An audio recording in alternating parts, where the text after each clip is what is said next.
Bien, vamos a meternos un poquito en lo que es la tendinopatía Aquiles. Tenemos que entender primeramente qué es el tendón de Aquiles. Es súper interesante y es muy importante que entendamos qué es el tendón de Aquiles y cómo funciona un tendón de Aquiles y qué nos aporta un tendón de Aquiles. Estamos aquí, ¿eh? Fijaros, este apoyo, ¿vale? Vamos a verlo más de cerca para que los UIs sean más impactantes. ¿Vale? Apoyo, este es el mecanismo clásico. Esto es una rotura de un tendón de Aquiles, ¿vale? Imaginaros la fuerza extrema que tiene este tendón, ¿vale? Aplicado este tendón a una máquina, mirar la cantidad de fuerza que tiene que hacerse y que tiene que aplicarse para poder romper un tendón de Aquiles. Y luego, que cuando este tendón de Aquiles realmente se rompe, la maniobra de Homans, fijaros que la respuesta es cero. Es decir, es un tendón extremadamente potente y que es un tendón además que no, la diferencia principal con el rotuliano es que el rotuliano tiene, sí que es verdad que tiene un componente aponeurótico que pasa por encima de la patela y se une con el cuadricipital, pero tiene un componente también óseo. En cambio, el tendón de Aquiles es únicamente proveniente de la formación de unos músculos que ya sufren muchísimo durante el trabajo y el ejercicio, se convierte en tendón y engancha en calcáneo. Es decir, es una filosofía completamente diferente al tendón rotuliano. Y esta es la potencia que tiene realmente el tendón de Aquiles. Por eso decimos que es extremadamente difícil romper un tendón de Aquiles sano, porque fijaros la potencia que necesita para romperse. Esta es la imagen que hemos puesto y estas son las diferentes variantes que nos permiten abarcar todos los procesos de la tendinopatía de Aquiles, que es principalmente de lo que vamos a hablar. Bien, y lo mismo de antes también.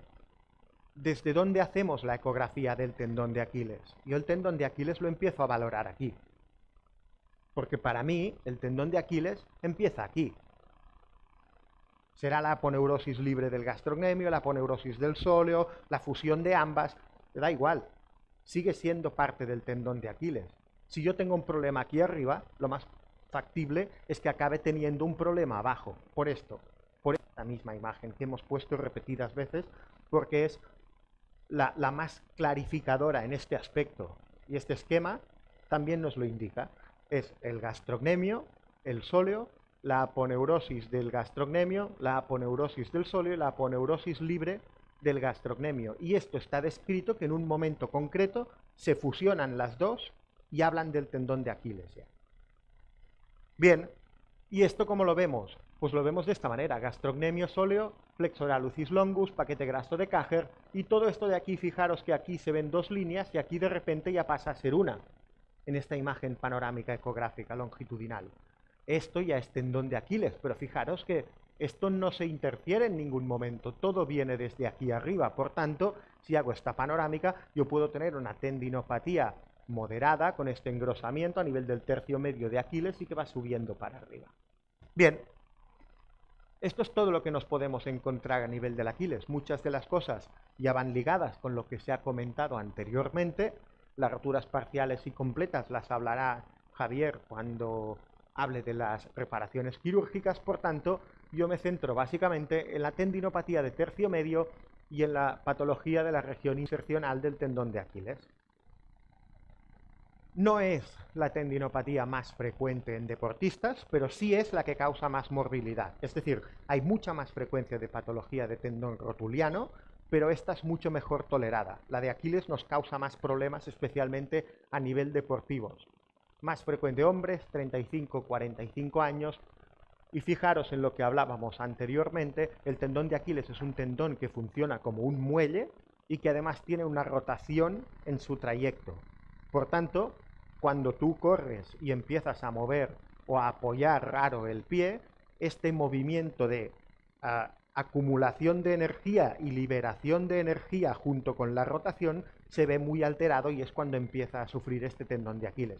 Si además a eso le añadimos una sobrecarga de músculos de tríceps ural o una falta de flexibilidad de isquios o una falta de flexibilidad del propio trícepsural, pues tenemos ya todos los números o empezamos a tener muchos números de generar un problema del tendón de Aquiles propio.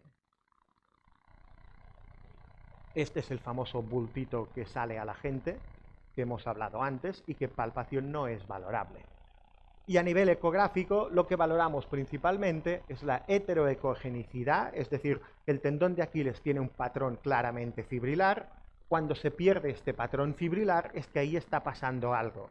Hay más líquido entre las fibras, se difumina este patrón, por tanto es una zona heteroecoica, un engrosamiento, zonas más hipoecoicas y la neovascularización.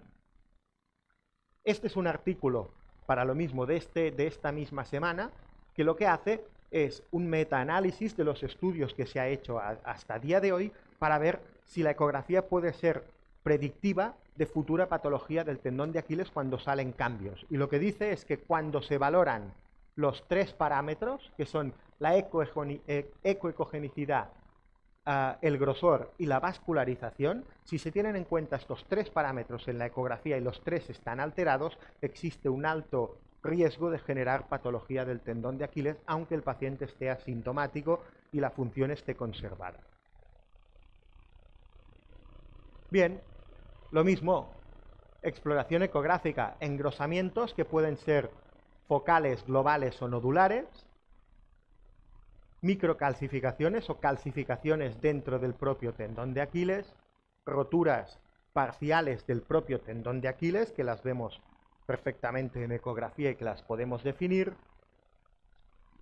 engrosamientos que hemos visto antes del paratenon de este tendón, fijaros también esta pérdida de trama fibrilar,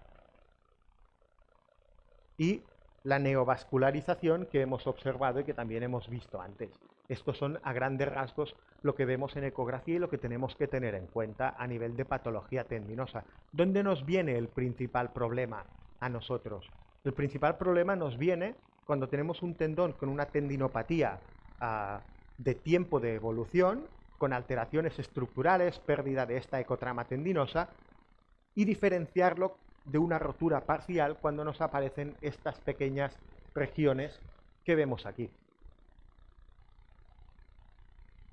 Nos aparecen zonas hipoanecoicas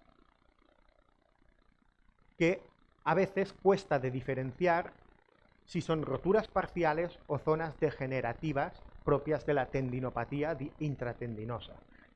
Aquí un pequeño truco que hay es que si hay componente anecoico, tiene más tendencia a ser una patología o una rotura parcial por la presencia de líquido.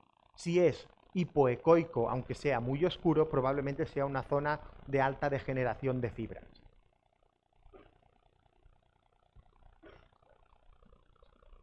Observamos aquí varias cosas. Vemos el tendón de Aquiles en transversal y fijaros que aquí me aparece esta pequeña roturita focal que además se ha ido, si os fijáis con la rotación, se ha ido moviendo. Esto en este caso concreto es una rotura parcial del propio tendón de Aquiles. Más cosas a tener en cuenta en la tendinopatía de Aquiles por ecografía. Los hallazgos no vienen solos, eso es evidente. No encontraremos solo neovascularización, solo alteración de la ecotrama fibrilar, sino que habitualmente nos encontramos un engrosamiento con zonas degenerativas intratendinosa, con una pérdida del patrón fibrilar de este tendón. Es decir, y todo esto nos aporta información útil para poder gestionar el tratamiento de esta patología.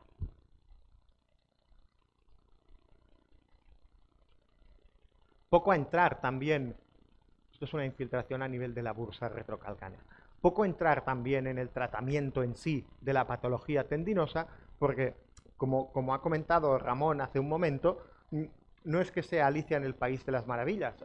Yo personalmente soy muy poco intervencionista a nivel de tendón, es decir, un tendón intento no tocarlo ni con un palo, y lo que hago es el manejo de la carga de trabajo y la gestión de los factores de riesgo y de las condiciones de cada persona. Eso es aplicable en cuanto a teoría a cualquier tendón. El problema es aplicarlo a la práctica a cada tendón en particular. Es decir, mi abordaje de tratamientos lo puedo decir y ya lo he comentado antes. El problema es llevarlo a la práctica a cada tendón particularmente. Es decir, pocas veces me veréis hacer intervencionismo en un Aquiles, a no ser que me pidan una cosa muy específica, como es una pequeña disección entre el paratenon y el paquete de graso de Käger en este caso, que puedes hacer un pequeño mini gran volumen a este nivel para romper las adherencias entre este paquete graso y el tendón. Este es el único caso en el que quizá, sin tocar el tendón, puedo hacer algo de intervencionismo en esta zona, pero si no, todo es manejo de carga y de factores de riesgo individualizados de cada paciente. Diferente es la peritendinitis del tendón de Aquiles. La peritendinitis es la inflamación del peritenon, del paratendón del tendón de Aquiles, que es extremadamente dolorosa y que el tendón es absolutamente normal. Y esto sí es peritendinitis, porque esto sí es un proceso inflamatorio. Y estos responden de manera magnífica a una punta de corticoide infiltrada en el propio paratenon. Responden de manera inmediata, además. Esta imagen, vemos el tendón normal, pero alrededor hay toda esta acumulación de líquido que es típica de la peritendinitis aguda, en este caso porque sí es un proceso inflamatorio. Vemos aquí y vemos esta imagen de líquido alrededor de todo el tendón. Eso es extremadamente doloroso y además puede ser crepitante.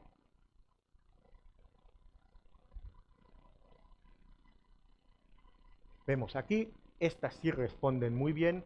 Esta es una pequeña infiltración. Se entra por aquí, siempre en eje transversal, porque controlamos dónde está el tendón. Entramos por aquí. Y lo que haremos, fijaros, aquí, y lo que hacemos es dejar, en este caso, la puntita de corticoide y scandi alrededor del paratenon. Vamos con mucho cuidado, evidentemente, porque no nos apetece tocar el tendón propiamente. Además, entras de manera normal, pero si por casualidad tocas el tendón, es justo entonces cuando el paciente pega un salto. Nos vamos al dolor insercional de Aquiles. El dolor insercional de Aquiles, fijaros que no lo llamo la entesopatía distal de Aquiles, sino que yo lo llamo el dolor insercional de Aquiles porque es una combinación de cosas, de las cuales la entesopatía del Aquiles es una de ellas. Y nos podemos encontrar desde la propia entesopatía del tendón de Aquiles, la patología de Haglund, una cajeritis o una bursitis retrocalcánea, entre otras cosas. El diagnóstico es difícil porque su etiología es muy variada y muchas veces forma parte de un complejo de pinzamiento posterior del tobillo. Y en muchas ocasiones se trata de un problema de microtraumatismos acumulados debido a esta falta de espacio por el pinzamiento posterior del tobillo. Por tanto, fijaros, dolor insercional de Aquiles. Aquí tenemos una cola de astrágalo, tenemos una inserción baja del sóleo, tenemos una patología de Haglund y tenemos una distensión de la bursa retrocalcánea. ¿Cuál es el principal problema de esto? ¿Qué es lo que nos provoca el dolor? Todo. Todo nos provoca el dolor. Y esto sí es muy rebelde al tratamiento. Esto sí cuesta de tratar adecuadamente.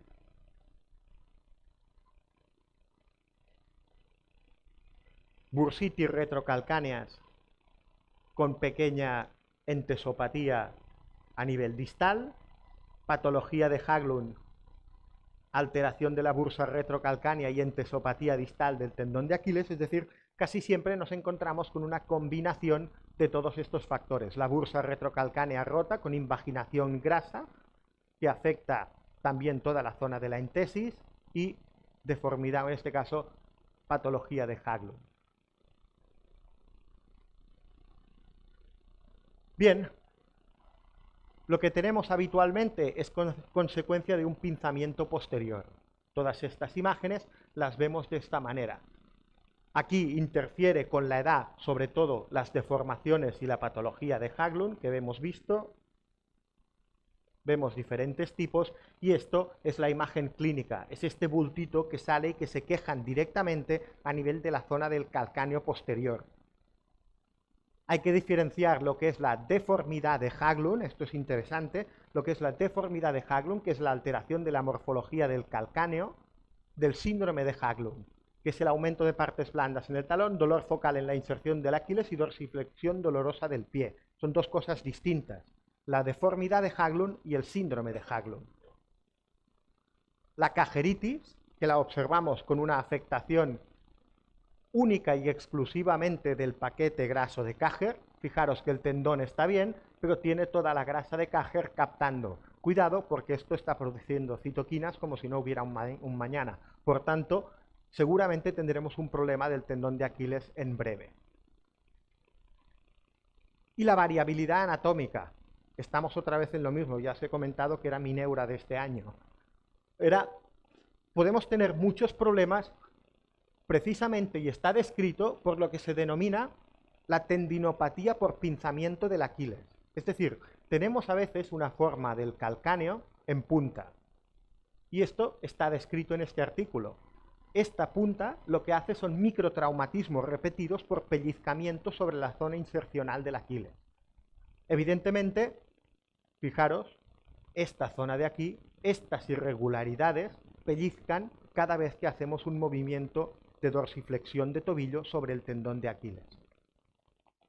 Podemos tener una inserción distal del sóleo, que evidentemente nos ocupará mucho espacio. Fijaros, ¿dónde llega este sóleo? Este sóleo llega casi, se junta con el calcáneo. ¿Qué espacio tenemos aquí? Este es mi sóleo, además.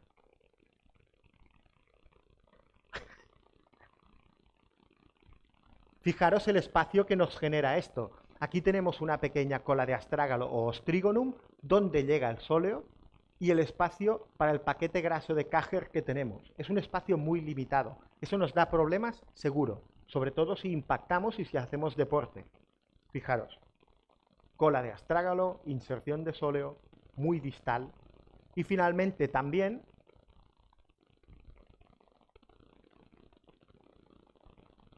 la cola de astrágalo propiamente.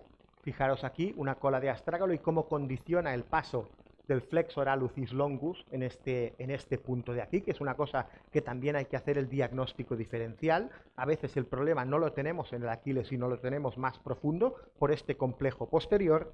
Y finalmente, lo que sería un sóleo accesorio, que esta imagen es del Dr. Valius, que es el único sóleo accesorio en eco que he visto nunca, ¿vale? Que fijaros, sóleo y sóleo accesorio real, que nos ocupa prácticamente todo el espacio posterior del tobillo. Es decir, todas estas variaciones también nos condicionan la patología distal del tendón de Aquiles. Y aparte, lo que he comentado antes de las raíces y el bosque, no es un problema únicamente de esta región de aquí y de focalizarnos en mirar esto de aquí. El tendón de Aquiles viene de mucho más arriba. Y cuando digo de mucho más arriba, me refiero, puede venir la patología de Aquiles desde aquí, desde unos ángulos alterados, tanto pélvicos como de fémur, a unas alteraciones en varo, en valgo de las rodillas o del eje mecánico, a una alteración de la pisada. Eso por supuesto, no hay paciente que venga con un problema de Aquiles que no se vaya con una valoración de la pisada. Un estudio de la marcha en estático, en dinámico, caminando y corriendo, porque la gente va compensando. Y fijaros, esta imagen es muy bonita, pero si nos fijamos un poco más de cerca, vemos que están corriendo con unos ejes, sobre todo la de atrás, pobre, con unos ejes bastante alterados de las piernas. Por tanto, tenemos que tener en cuenta todo eso a la hora de gestionar la patología del tendón de Aquiles. Y como conclusiones, siempre evidencia más experiencia.